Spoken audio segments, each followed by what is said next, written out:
let's make kimchi. And I'm using Napa cabbage. First, we remove the core. Just cutting like at an angle to create like almost a triangle of the leaves. And we're just gonna salt. And don't worry, we're gonna wash all the salt off. And really mix the salt in there. So I have this heavy Dutch oven, you could use anything heavy, just to press down the cabbage, and we're just gonna let this sit for like an hour. So this is daikon. Here's a cool hack to peel your carrots. Do some green onion. So, 1 whole onion, half of the Asian pear. So I have a hack.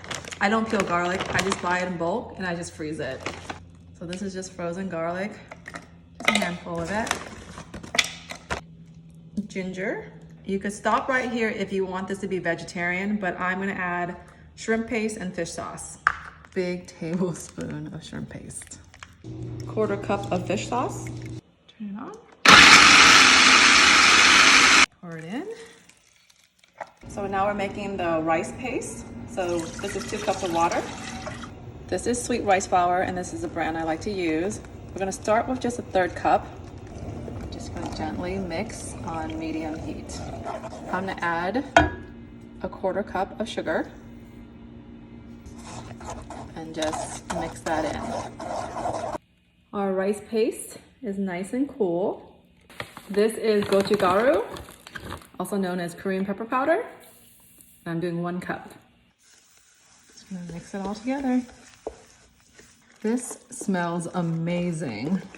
I'm just adding the carrots, green onions, and daikon. Get a little bit mixed.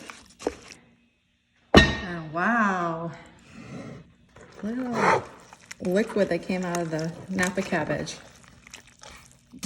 Make sure this is really, really thorough because you don't want salty cabbage.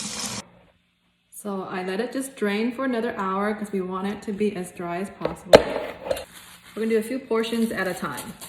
A thick layer of kimchi paste here, and we just mix it in.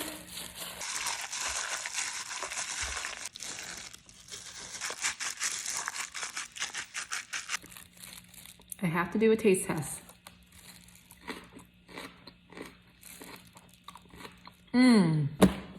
So leave this out for 24 hours and then place in the fridge after.